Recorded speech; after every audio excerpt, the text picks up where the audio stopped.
In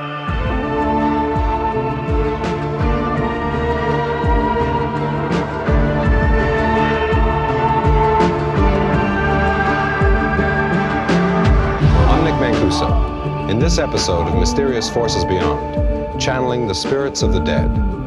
Good evening. A lot of people go out of their bodies. I'm a conscious medium. Channeling has been around in all cultures and all times. Sometimes I also channel Jesus. Hi, I'm Krista McCullough. To put it bluntly, it's all phony.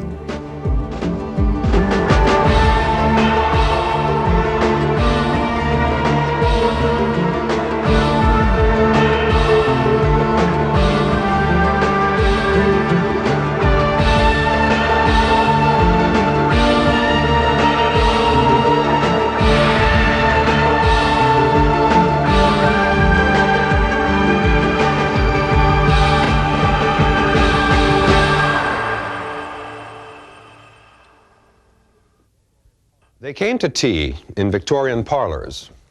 There they entered trances and claimed their bodies were vessels for spirits of the dead. They were called mediums, and in a world hungry for proof of a life beyond death, they offered confirmation. Today, mediums are known as channelers. They liken themselves to human radio receivers who can tune into signals sent by the dead. But is channeling a real phenomenon? Are channelers actually communicating with the dead, or are they at best victims of an overactive imagination, or at worst, simply frauds? The process of channeling is really a very interesting and simple process. Good evening. So what you see are people putting on funny voices and saying silly things. I'm not going to go into a discourse. First of all, this medium is not a technician, nor is she a scientist, and I work with what's in her mind. One facet of channeling is mediumship, which involves communicating with surviving spirits. I think in most cases one would have to regard it as sort of preferably harmless entertainment. The possibility of making contact with the spirit world has long captured man's imagination. Early in this century, spirit mediums and seances were the rage in high society.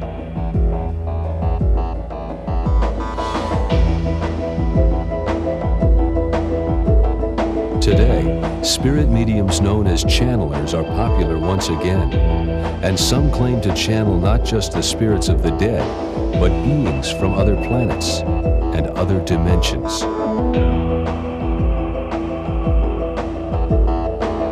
Dr. Richard Broughton is director of the Institute for Parapsychology at Durham, North Carolina, and author of Parapsychology, the Controversial Science. Historically, channeling goes back to the Delphic Oracle, who was in a way a channeler.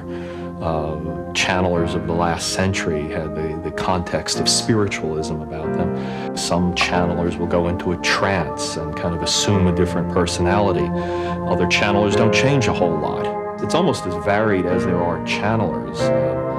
The key is that the channeler claims to be channeling, that is, bringing information from another source. Channeling goes back a very long ways, although by a different name. The word channeling is a modern one.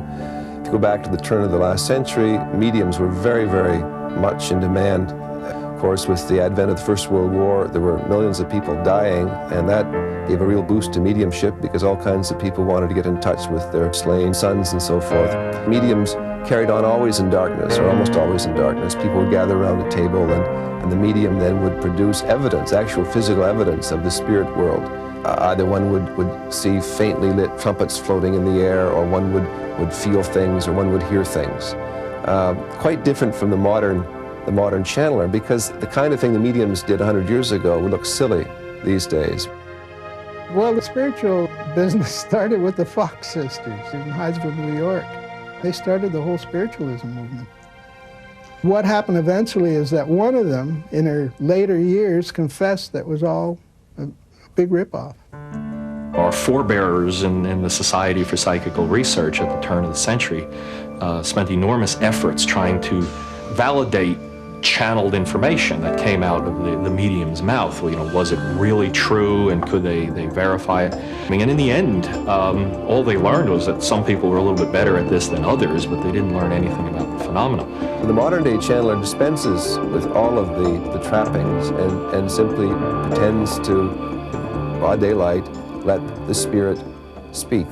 And so people then simply sit back and listen, and if they believe that this funny voice is really some spirit or some departed person, well, then they're receiving wisdom from the other side. When I enter an altered state, generally for me, I feel very peaceful. I feel very honored to be of service in that way, and very charged. It's like an electrical charge, if you will, like a tingling in the body. That's how it feels. Sometimes we are looking out of a window expecting a certain view, and somebody planted a tree. We didn't know they had planted a tree there, so we weren't expecting to see it. You understand? Yes, I do. Good. And when you look at what these people say, there's not a bit of wisdom in any of it. It's all either very general kinds of things or silliness. I see a knight in the picture, a very strong vision of a knight, you know, a white knight. This is a person that is involved in the project. Do you know who I'm speaking of? Most channelers nowadays just sort of produce moral platitudes, really, and good advice. I mean, it seems rather silly that we'd have to be in touch with a being so far away or on another dimension to get this kind of basic advice. I always feel that there are probably about 5 areas of concern that anyone has on the planet: personal and spiritual growth, relationships, money, business and career, health and healing, and some people are intrigued with their past lives. Trance channeler Dr. Verna Yater was part of a 2-year research project conducted by the Edgar Cayce Association for Enlightenment. Well, the process of channeling is really a very interesting and simple process. It's a process of elevating my own energies to match those of the frequencies of the entities that I'm channeling from the spirit side. And I have some very interesting entities, one by the name of Indira Latari. Indira has been with me since I was born, and Indira last lived in India and passed into the spirit realm in 1850. I also channel Chief White Eagle, and Chief White Eagle was a Cherokee chief. I also channel an entity by the name of Chitzen Itzen, and they all come from the higher realms to help us here on the 3rd dimensional plane. This is India, and I am most pleased to be greeting you here upon this day. We want to tell you that we are delighted with the opportunity of interaction, and we want to tell you to be so much in your own attunement to allow the wisdom of God to always enter. Maybe a psychologist or even a family counselor could give you a lot more real help than a channeler can do, because, just to put it bluntly, it's all phony. There's no way of verifying any of this stuff. You know, it falls into kind of a class of human experience that might be true but might not, but then again, is its purpose to be true, or is it kind of a unlicensed therapy or something? I frankly believe there are many, many cases throughout history, and many today, that are genuine channeling. And I get a little peeved at the skeptics who want to keep putting it in a box and bury it in the ground, frankly, out of a kind of a fear or an ego investment on their part, just as much as the believers have an investment. There are some channelers who really believe that they are channeling. These individuals are in some kind of dissociated state where they're not really aware of where the words are coming from, although they're coming from their own brains. These people, I think, sometimes go beyond the bounds of good taste, if there is good taste in channeling. Hi, I'm Krista McAuliffe. Thank you for coming.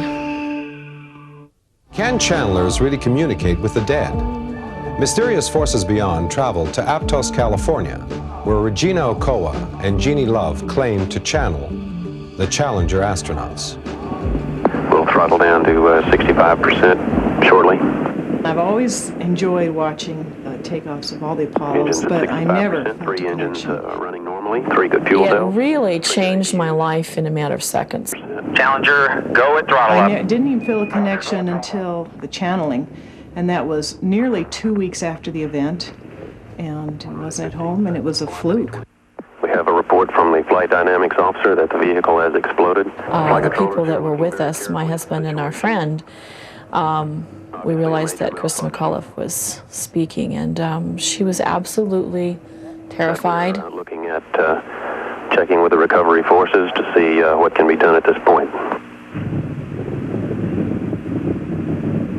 What seemed to be going on was that all 7 of the Challenger astronauts who had been physically killed, and that was fairly clear, were still surviving. This is a little piece of this centuries-old issue of do we survive physical death? When parapsychologist Dr. John Klimo learned that Gene Love and Regina Ochoa claimed to have channeled the dead Challenger astronauts within weeks of the disaster, he became fascinated by their stories. The whole Challenger astronaut research project began with one of the channels, Jeannie Love, contacting us saying, this is happening. This is happening spontaneously. These astronauts are speaking through me.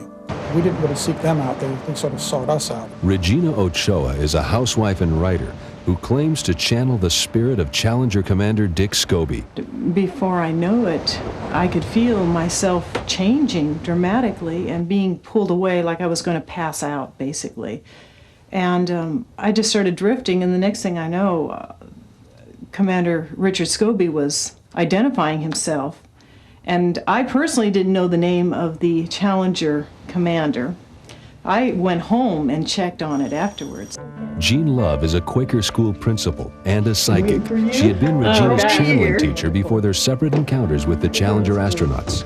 They gave us a lot of information that was not publicly made known, that confirmed that that must be who they say they are. If anybody does channeling or spirit mediumship or whatever you want to call it about an astronaut or anybody that has lived fairly recently, they have 1,000 different ways of getting all sorts of information about them. Yet on May 15th and 17th, 1986, Gene and Regina channeled the information that some, if not all, of the Challenger astronauts were alive for a period of time after the explosion. An assertion that, if true, directly contradicted NASA's statements that the astronauts perished in the explosion. 2.5 months later, on July 30th, an Associated Press report on the NASA investigation stated that an examination of the recovered wreckage and bodily remains indicated the astronauts were alive after the explosion. Dr. Klimo asked 2 colleagues to join his investigation of the Challenger case, physicist Dr. Robert Shacklett and electrical engineer William Goff. The 3 scientists conducted extensive research, including 2 channeling sessions with Regina and Gene, videotaped by mysterious forces beyond.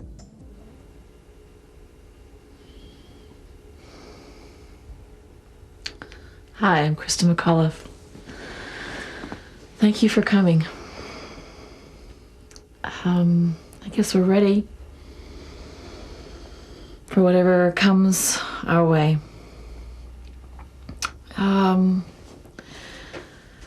Gosh,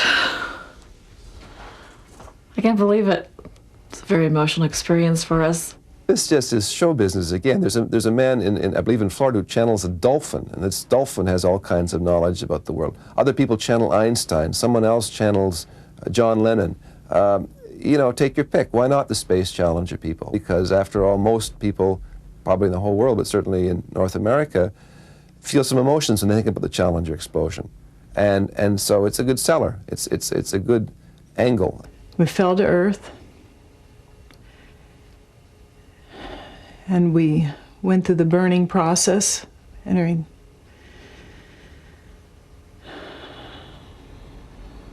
Anyway, we died upon impact in the water.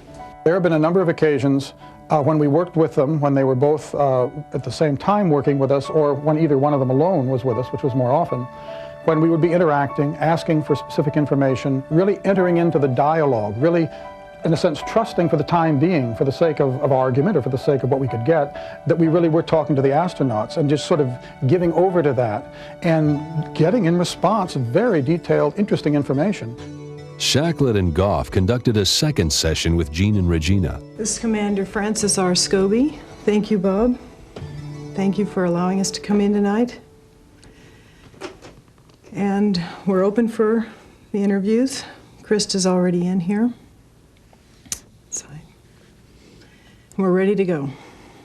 I have some questions on the technical side. Is there something that you could give us that you think would convince people? Besides the O-ring failing, there were some other seams that had failed just prior to the O-ring, and it was the fracturing of the alloy. The extreme temperatures back and forth, and also, of course, the Challenger having so many missions already under its belt. Looking at the things that were supposedly said by these spirits, again, what counts as a correspondence? If someone says, boy, it's getting awfully hot in here, and yes, there was an explosion, is that a hit or not?